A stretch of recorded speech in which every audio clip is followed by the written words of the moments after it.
Welcome, everybody. I'm seeing some familiar names coming up in the chat here. Those of you that have joined us before for our Innovation at Work webinar series, it's wonderful to see so many people connecting today from all over the world to spend the next hour with us to learn about the importance of human-centered leadership, how to grow with others in unexpected ways.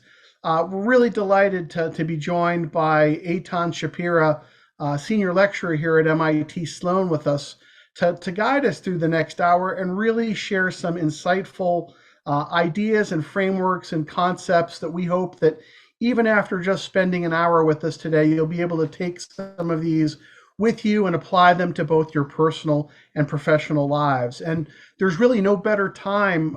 Human-centered leadership has always been important, but with so much going on in the world at the moment, it's really, I think, important to focus on the human-centered aspects of leadership, whether it's technological innovations, the development and deployment of AI, or geopolitical situations around the world. There's really, I think, a strong and compelling reason why it's important to focus on how we as leaders can have an impact in the world and understanding the differences in perspectives and polarities that exist. And again, we're so happy that Aithan is joining us to really kind of lead us through these frameworks today.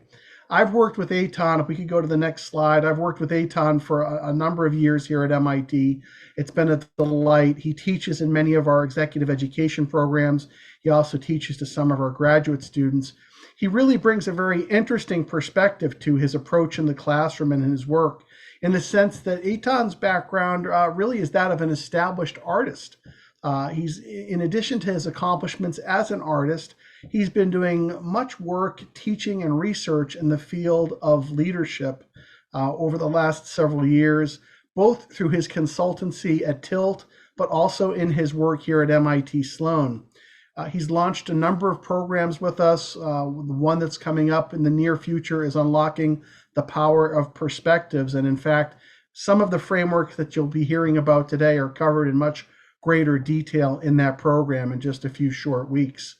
In addition to the work that he does here at MIT Sloan, Aithan also serves on McKinsey's think tank for learning innovation. He's taught with executives and leaders from around the world, from out on ships in the middle of the ocean trying to tackle some of the most important issues of sustainability, to boardrooms around the world, to our own campus here in Massachusetts. It's really a pleasure to have Aithan join us. Aithan, I know you have a lot of information to share with us in the next 60 minutes. So without any further delay, it's my pleasure to turn it over to you. Thank you so much, Rob.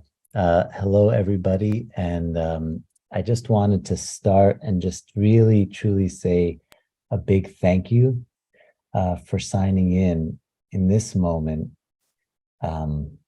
with all that's going on in our world right now.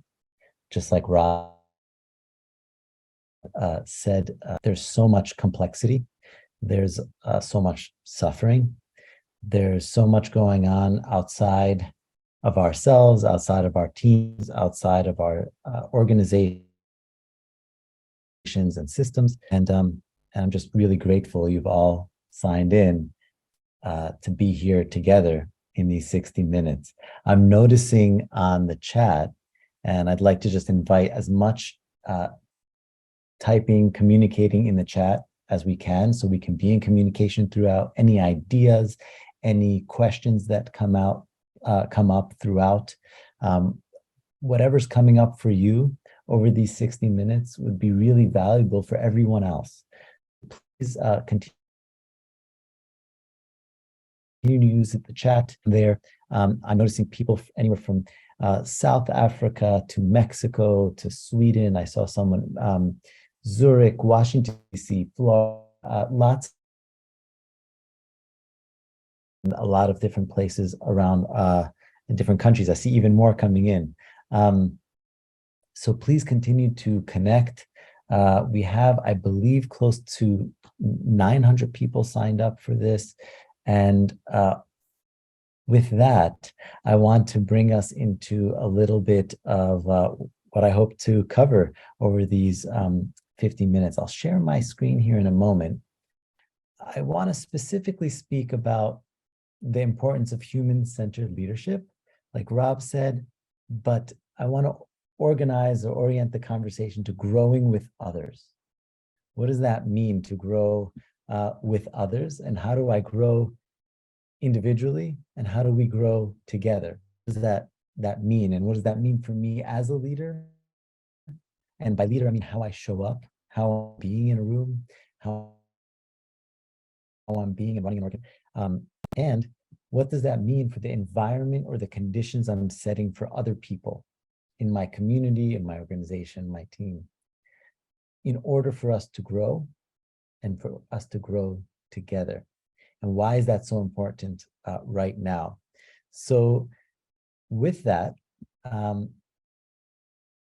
want to, pardon me, I'm just shifting my screen to I want to orient to what I just did just the other week. I was in Sweden for a big summit around the inner development goals.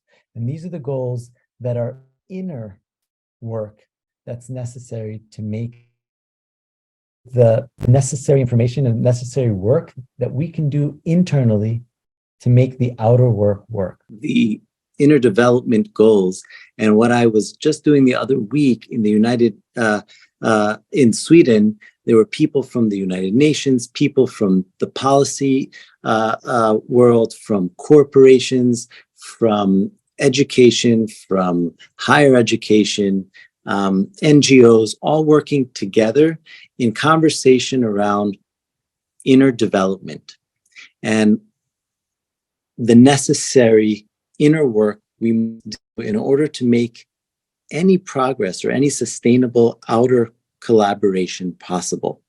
I was asked to speak about global collaboration, and given the circumstances in our world right now, it was really challenging to speak about global collaboration, and actually more significant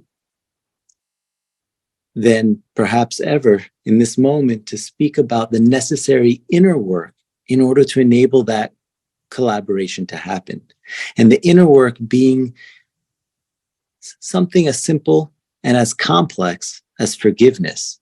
Not just forgiveness, but even my friend or someone that I know close to me, and my ability to become more complex in what it means to forgive in order for me to get any progress in how I work with my team's forgiveness and how a team with another team can do that, organization with another, a nation with another. Necessary inner work in order to make sustained outer collaboration possible. With that, inner work can be individual, it can be collective, and it could be something that we work within and between us. I want to give us a second step further into this. Systems can only change at the speed of relationships. And Catherine Milligan from the Collective Change Lab, she's a director there, has really spoken about this in a really elegant way. And what we're learning is that our relationships, our ability to relate with each other is significant and perhaps very operative to shifting a system.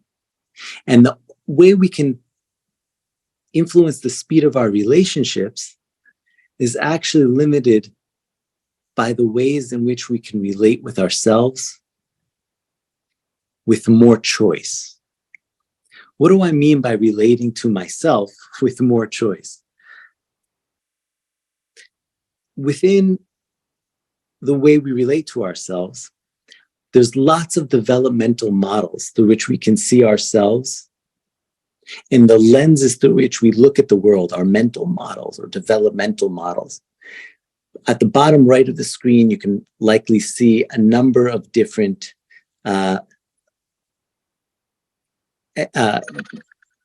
researchers, educators, different people working together in our multiple developmental models. But what we see that's the same about all these models is that they increase in complexity over time. And they often look like a spiral. If we take a top view of these models, it might look like this. And what we see from the top is that what we're getting as we get more complex over time, and I'll describe this in a moment, is the ability not just to become more or bigger or more aware or increase what we can see, but actually our mobility to move in and out. What do I mean by this? I might start one version of a developmental model is often to begin with how I see myself. So if I collaborate, I might collaborate with you only for the ability to grow my own idea, to grow how things serve me, to grow and improve my organization or bring my ideas forward. Another model or another lens I might look at is, oh, well, I can relate or make partnerships. And this is where often partnerships fails, that transactional relationship in which, well, I'll pass something to you if you pass something to me, and we can both further our individual missions. A perhaps larger scale might be a world-centric or some centered vision where I'm saying, here's a mission, and I might need to shift something about myself or something about my relationship with you. I might not need to become more adaptive in order to move that mission forward. It's bigger than both of us. So as our lens shifts, or if I'm working from one lens with someone who's seeing in a different lens, we might have difficulty communicating across those lenses, across different ways or different visions that we have for the world. So in other words, scale alone is not good enough. If I have a great idea and I want to scale it, but I can't adapt, shift, connect, adjust my view in some way, that inner work or my organization's work in some way, or my team's work in some way, we may not be able to move. So if I go further, this allows me to have more choice. What do I mean? Is that our ability to move in and out of those is that sometimes I might have to operate from what I need. Sometimes I might need to operate from what we need. Sometimes I might need to operate from what the world needs. But my ability to shift in and out of those is my choice. And our ability to expand our choices instead of how we are fixed in one lens of seeing is our ability to change. Our capacity to move with more choice has our capacity to change more flexibly, more adaptively. And so it's that inner work, whether it be an individual or inner work within my team or inner work within my organization, that's necessary or consequential to making change and at scale. One kind of interesting way to look at this is this image here. And so I just invite quickly in the chat for people who can please type in, what do you see in front of you is my question. And I'll just track on the chat here what people are typing in. Right. So a few people already, everyone so far, oh, wait, now I'm seeing two things. And if you're tracking the chat, people say a duck, then people said a bunny. Now people are saying a duck and a bunny. And so what we can see, and this kind of a very, and thank you for participating in the chat. I really appreciate it. Oh, and someone even just said right now I see the other. Now I see the other. And it says, depending on how I look at it, the question I have beyond this, even though it's a traditional image that differently, is can you see both at the same? And that's where it gets tricky. Is that oftentimes my fixed view of how I see one thing, say it's a bunny, stops me from seeing it as a duck. And my ability to shift between duck, bunny, back and forth, the speed at which I can change gives me more choice given a changing world at speed.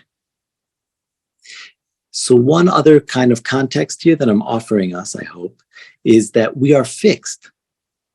I might only be able to see a bunny. you might only be able to see a duck. The moment we're in conversation, we're trying to collaborate.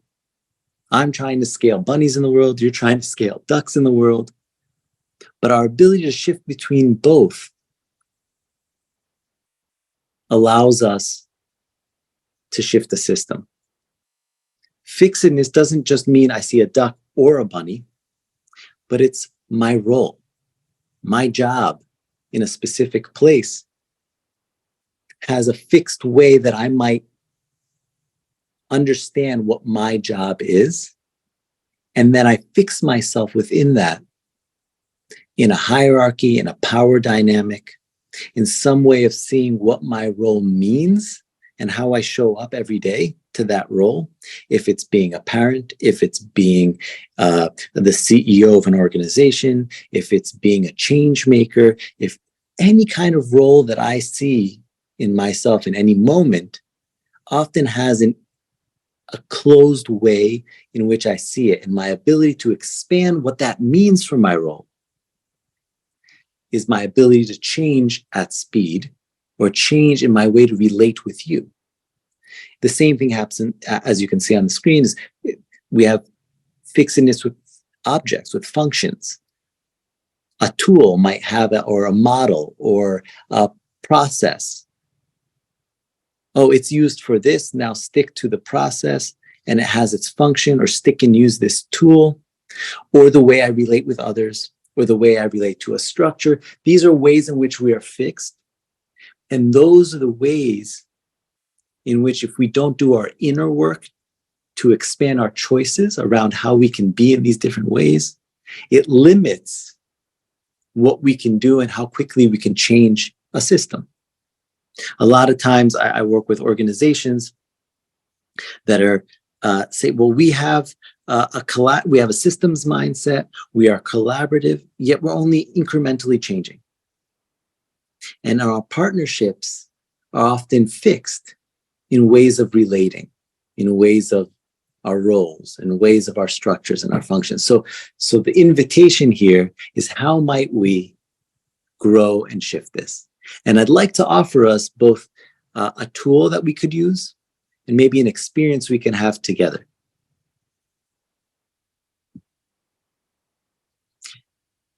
Before we go into the tool, I just want to say, I mentioned the world changing at speed. When we look at what's changing around us at speed, and we look at this the complexity of what's changing, especially that technology you can see on the screen, which covers all of these. Our organizations, ourselves are in there. And another way to see that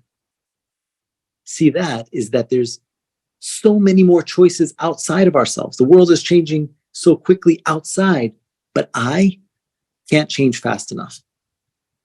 That's the inner work. My organization, my team, we can't change as fast as the world is changing.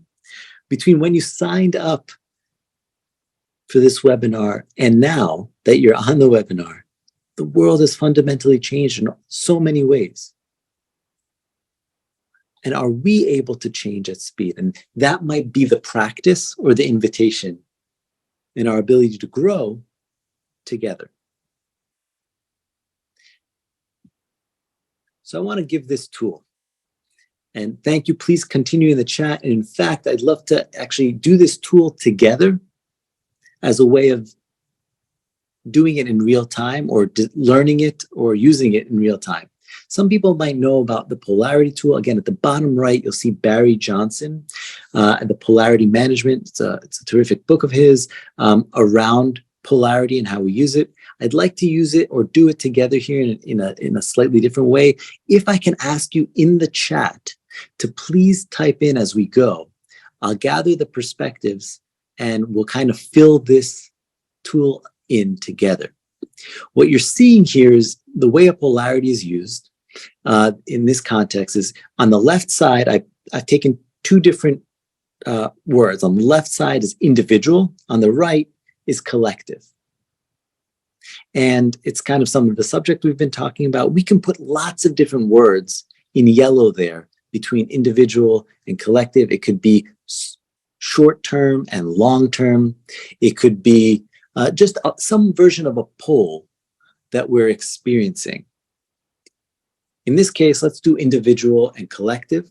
And you'll notice it becomes 4 quadrants. There's an upside to both of these, and there's a downside to both of these. So I'd love to try together, what is the upside? And if you could see my mouse moving around here, in the upper left quadrant, what is the upside of individual? And so if you have a word, a phrase, please type it into the chat. When you're working alone, what's right about what works well? What's the upside of working alone, of being an individual? Well, thank you. So I see a lot of things here. Forgiveness, personal growth. I can move faster. I'm independent. I have the freedom, clarity. I can move at speed. Thank you. This is great. Please keep going. Absolutely. I'm more creative. I'm so clear. I'm focused. I have ownership. So being individual, execution, right. Creativity, focus, autonomy. Absolutely. Absolutely. I'm change averse. I'm direction. I've got a direction. So being an individual gives me my initiative. I can move forward. I have autonomy. I can move at speed. Being an individual is great. Let's look at collective. And I'd love to look at the downside. Specifically, I'll move the mouse here. If you could see the bottom right. When we're working together, let's first look at, what's the downside of working together? So please put in any of your thoughts in there. Oh, great. They're coming into the chat. Groupthink. It slows down. It takes a lot, right? It's a big inertia. It's instant. We got stalemate. These are all true, right? This is what happens. The moment I have to work with you, how are we going to change the system? It's going too slow. We're disagreeing. There's so much drama, group speak. I'm just picking up on the comments in the chat. Thank you. It's inefficient. It's multi-directional. Absolutely. Miscommunication. There are moral fights. Right. So some of these downsides of the collective is that we're closed. We reject things that are different to our ideas, to us, to our teams, to our organizations, to our nations. And we can't make a quick decision.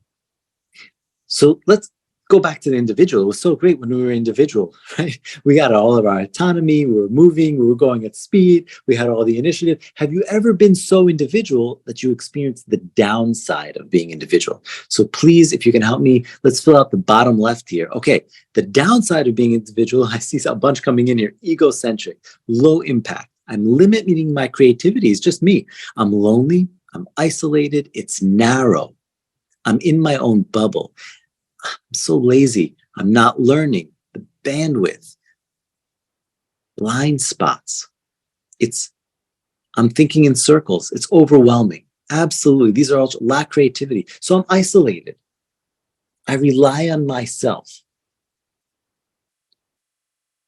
Right? So being an individual isn't only good. It also has its downsides. And being collective isn't always bad. Is there an upside? What do we gain? What's the upper right here of being collective? Support. Thank you for filling in the chat. Support, scale, perspective. We have perhaps up to 900 people here typing in. This is incredible. Knowledge, synergy, more things done. We get new ideas. We're brainstorming. We have success. Absolutely. We're being productive. We're being inclusive.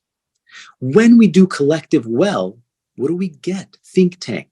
More perspectives. It's larger. It's bigger than any one of us. The ability to scale, truly scale, not just one idea, but scale impact, scale more acceptance, higher output, harmony, common purpose. Thank you. So when we're collective, we're aligned, we're collaborative, and we get this success. So I hope what we see with the polarity, what Barry Johnson kind of introduces here with this tool, is that we're actually moving in between all 4 of these. And so my ask is, can you identify in this moment with kind of all 4 of these quadrants? Can you identify with, have you ever been alone, individual, and had a lot of autonomy and moved at speed and been able to do? And have you ever experienced the moment when you've done that so much that you're actually isolated? You know what other people are doing? You're self-reliant and it's all on you. So then you go join a collective and you feel and you experience all this alignment and okay, we're moving together, and we do it so much that we realize we're actually closing off other people. It's just us, maybe even an us versus them. We're rejecting anything different than us. It's just so great to be together, but what we're picking, oh my goodness, we're all moving. Let me get some other ideas. I'm going to leave the group. I'm going to go get some more initiative, some more autonomy. Okay, and then it fills the cycle. In other words, what Barry Johnson shows us is that we have this kind of figure 8 shape. And the reason why it's not fully a figure 8 here, and you're seeing it kind of extended on the top, is the invitation with the polarity is once we realize it's not either or, it's not either individual or collective. That's the ones we're doing here. You can always use, again, other words that are polarities, but it becomes a both depending. It's both in context. In this moment, do I pick this one or do I pick another one? Is one way to look at it. Another way, it's actually, can I hold the tension of both? Can I live with this tension in between? Well, I need to have autonomy, and the collective is really significant here. And so with that in mind, the figure 8, as the way it's shown right now, is can we be 80% of the top and 20% on the bottom? Can we be more on the top of both? Can I move with my autonomy while being aligned with others? One way we might look at that in this context right now, and this is individual group or group, we can do this with our team, is actually interconnected. What do I mean by putting interconnected? Is that interconnected might be a way to say, well, yeah, it's an invitation to have an interconnected vision. That means I don't just need you to grow my idea, my own initiative, my own autonomy on the left side. But if we're aligned, we actually need each other. It's interdependent or interconnected in service of something that we could do together. And that allows the individual and the collective kind of duck rabbit, go back and forth at the same time. When I said before it's individual, team, so on, if you look at this on the left side here where it says individual, individual can also be team. It's team, my team and your team are interconnected, have an interconnected vision that if we work collectively, we can do this. It could be organization. It could be mission. All these are versions of individual mission working together. Even the SDGs, or the Sustainable Development Goals, if we look at them as individuals, there's ways in which individually they're incredible initiatives, but might actually take away from the other. The moment we see them as, oh, all these missions are working in collaboration to advance, I might work with someone not only who might seem different to me, but is actually working on a mission that I don't necessarily see as part of mine, but I need them to work interconnectedly in order to achieve both of our ability to succeed. So I have to choose to see myself with more complexity. I am a this and a that and a that, and I can move in between all of those, back to that other developmental model. One way that this shows up, and I'll kind of try to tie a couple things together, is just pre-pandemic. I was part of a team that was working around the ocean plastics crisis. How do we eradicate or eliminate plastic that ends up in our ocean as a system? We brought 160 stakeholders together to work, different stakeholders together to work on this crisis that's happening around the world. How do we get them to communicate with each other? How do we work on this incredible system? Where are we going to make the summit? And the team suggested, well, why don't we get a ship, put all 160 stakeholders on the ship, go out to the gyre in the Atlantic where the plastic is spinning in the ocean, and actually get off the ship, get into little dinghies, and snorkel with the plastic. And as we suggested this to the team, the absurdity of it actually served something. And by the way, this is an image. It actually happened. And it wasn't just for the experiential part. It actually served a developmental, individual, that polarity that we're looking at, ability to work together. Robert Keegan is one of the people that I mentioned when I was mentioning development. He's one of the founders of adult development as a research subject. And one of the ways that he describes or talks about the way we develop, grow individually and together as adults is that we have two jobs. And he describes that job number one, we all know this, is the job that we got hired to do. Everybody's got job number one. And we all know what that job is. Then he says, we have job number two. We put a lot of energy into job number. Job number two is looking good at job number one. And he says, we have so much effort, energy, work that we put into job number two that actually takes away from job number one. Looking good at job number one, which is job number two, is a lot of our fixedness. Well, I have to look good because this is what job number one is supposed to look like. And I'm working to fit that role or to fit that function or to present in a certain way. And it kind of fixes me because I'm spending all this energy looking good at it. And it's limiting my choices about how I show up.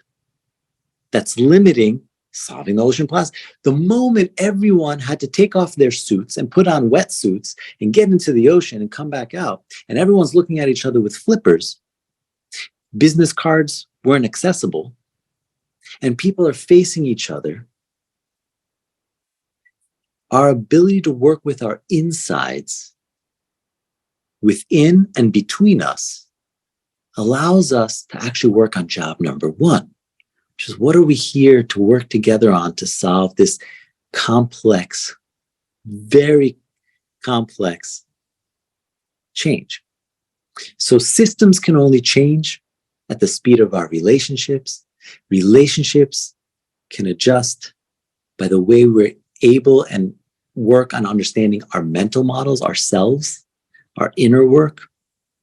Our inner work, we just worked on a polarity tool that enables us to see, well, I have a fixed idea about myself versus a fixed idea around working with others. There's multiple ways of seeing that. It's not either or, but actually it's not even a versus, but how might I look at them together? Oh, we're interconnected towards solving this. And the moment we shift our mental model with others together, then we're able to better relate in new ways, in different ways, or actually in more complex ways. I can be this and a that with you. For example, I can be your friend and I can be your colleague. You can be my boss. You can be my collaborator. And the moment we have multiple ways of relating with each other, and we can hold the complexities of both, we can shift systems with greater ease and speed. And so that inner work is what I want to offer as a way to grow together as leaders and to make cultures, to make conditions that enable us to do this. And so to do that, I'd like to try another experiment or an experience together with your permission. And if you have near you a piece of paper A piece of printer paper would be great. A piece of any kind of paper that you have around you would work. Ideal would be printer paper. I just want to invite in the next 30 seconds to a minute, if you can go just grab that piece of paper and bring it over to where you are, and maybe a pen if you have some pen next to you. And I'd like to ask us to try something together, even virtually, with perhaps about, again, 900 people here. What I'd love to ask you to do is, if you can hold that paper in this next little bit, and as you're gathering the paper, please come back to the screen, or come back to the computer, come back to a desk or someplace where you can write with a pen. I'd like to ask you to take that paper and hold the paper horizontally, or landscape, so that the long side is across. When you hold it that way, please then fold the paper into 3.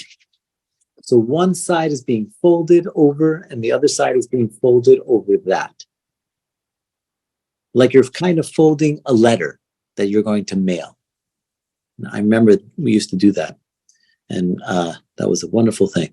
And perhaps some of us still do this. But just to invite you to fold that paper, or maybe crease the paper. And you could probably hear it over the phone here that I'm creasing paper myself. And then open that up. And what you should have in front of you is your horizontal or landscape piece of paper with 3 columns. So you folded it over, and then you folded it over again. So you should have 3 columns. 3 vertical columns. And if you can write 1 on the left, 2 in the middle, and 3 on the right.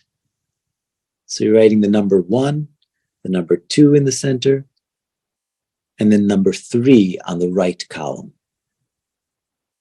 And you've opened up the paper, you've got 3 columns. Thank you for doing this together.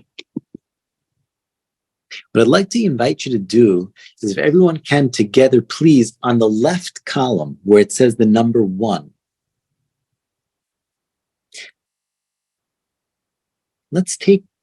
I'll give about 1 minute, and I'll talk over us as we do this. But in the next minute, could you please write down in this moment what you're feeling? Physically, emotionally. This is your interior subjective. What's going on in you? What do you feel? And so write any kind of words, or almost freely, whatever comes up for you. How are you feeling? Maybe you're feeling cold in your hands. Maybe you're feeling nervous. You're noticing your legs are moving. Maybe you're feeling sad. You're maybe feeling excited. Just notice in the next little bit here. Settle in to your chair. What are you feeling? Give us another 10 seconds here. Emotionally, physically. And thank you for participating in this and just writing down all the feelings. Just sense in. Maybe you're worried about something. Maybe it's your birthday, you're excited about something. Celebratory. Maybe the conditions of our world, or where you are in the world right now, are making you feel something else. Okay, the next thing I'd like to ask us to do is on the right column, column number 3, can you please write down all the things that are happening objectively in this moment for you, outside of you, but things that you are actually doing. What do I mean? This could be professional or personal. Oh, I've got to take the kids to school today. I've got to pick up the kids from school. Oh, I've got a paper due for a class that I'm taking. Oh, I've got a presentation I have to give to a group of stakeholders tomorrow. Or in this moment, I'm putting together What are the things going on for you in your reality right now? Oh, I'm putting together, I'm baking something. I need to feed my family. I need to, I'm about to travel. Whatever is coming up for you, what are the things that you need to do professionally, personally in this moment? And please write them down in column number 3.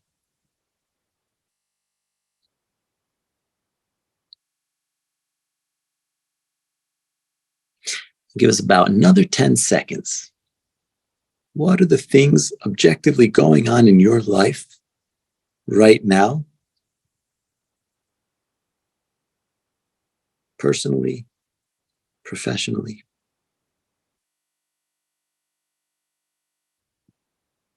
Okay.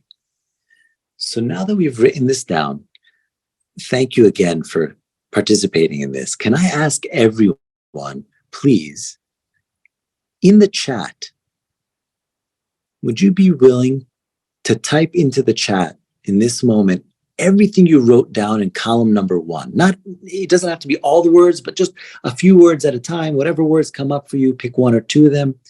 But what do you feel right now? Happy, cold, tired? Thank you. I'm just going to read a few out as they come in. Please. Oh, I'm open. I'm curious. I'm feeling challenged. I'm feeling I'm worried. I'm distracted. I'm insecure. Thank you so much for sharing this. Stressed, impatient, anxious. Oh my goodness.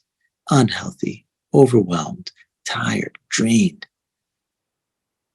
Notice as you're reading through what everyone else is sharing, and I sincerely appreciate what we're doing right now.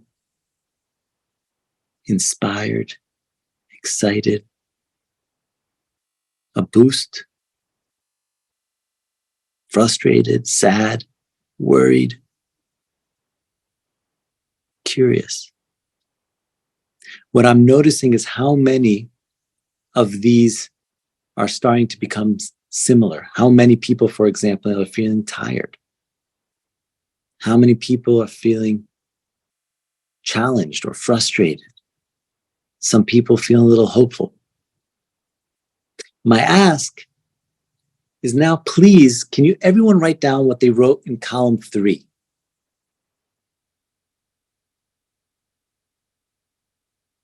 So let's put into the chat all the things that came up for you and the things that you have to do.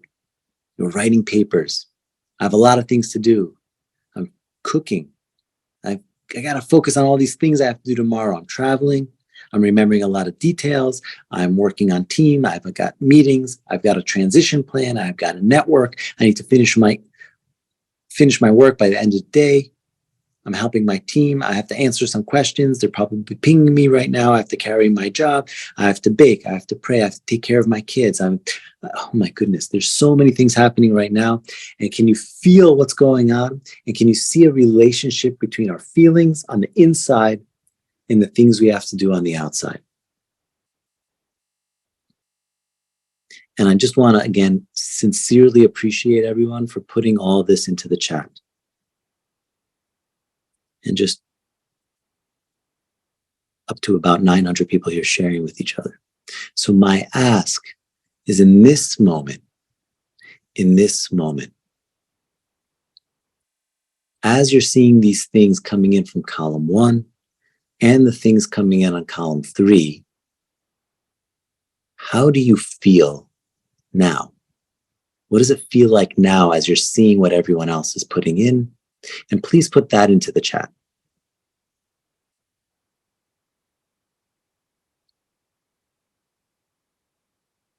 Wow. Connected, not alone. Multiple people, not alone, not alone, not alone, not alone. Connected, relieved. Community. I'm a little discouraged that everyone feels this way. There's some solidarity. We have people from all over the world in this moment. Like we said, kind of, let's link this back to the first thing that we saw in the chat, where everyone is coming from. We're having this shared experience.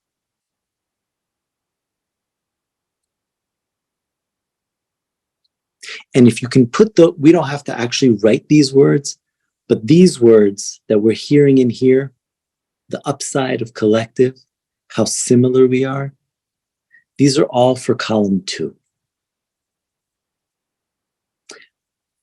So if you hold the paper that you have folded, you have column 1, 2, and 3, and you kind of fold it, you can almost hold 1 and 3 onto the table, and it becomes a little bit of a bridge with number 2 floating between 1 and 3. If you can stand it up almost. The bridge between 1 and 3, 1 is what's going on inside of me. We don't see or understand fully what is going on inside of any one person around us. Unless we ask, unless we connect, even what's going on within us on our own, unless we ask or connect within ourselves. We don't often very much know all the things on column 3, though there's all these things going on in number 3. We can see them, we can connect with others around them, we can speak, but the moment we start to connect with each other about what's going on in 3, and ask and learn and communicate around what's going on in number 1, like we just did. Number 2, and someone's asking, what do we write in column 2? Which is, column 2 is actually all the things that just showed up for all of us.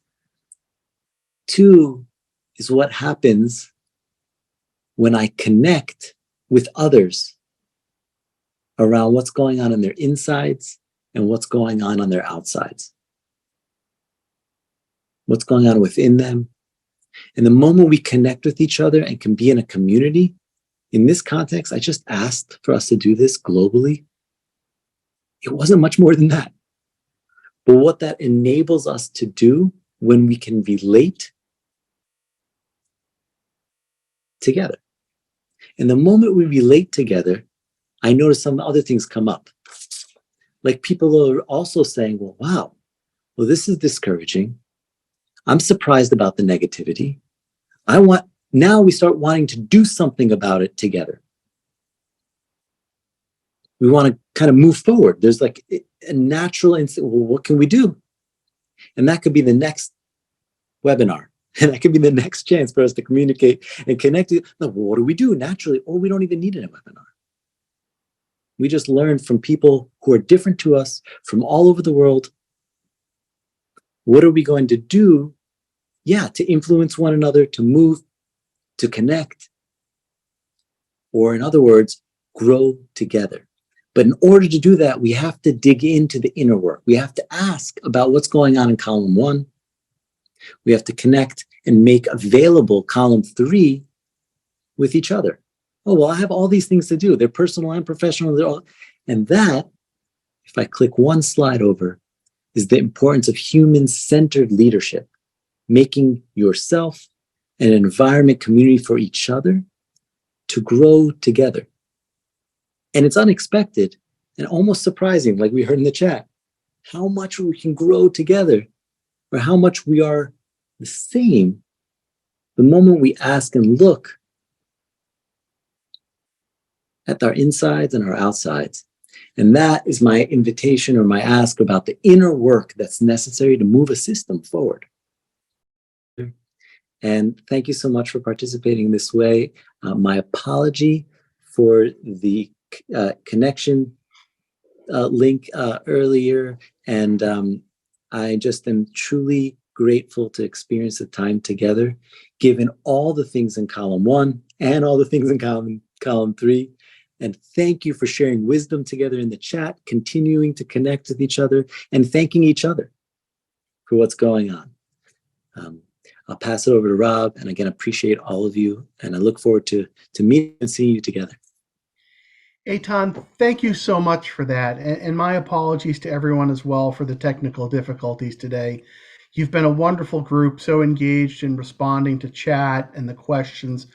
We have just a few minutes left till the top of the hour. And Aithan, one theme that seemed to recur in the questions, I know in the scope of your 2-day program, you have so much more time and ability to really go deep down into these topics. But how would you say, is there, for this group today that's joined us from around the world, is there one piece of advice or one tip you could recommend for them to practice this? Would it be to bring polarity maps into their workplace or into their personal lives and do that as a group exercise?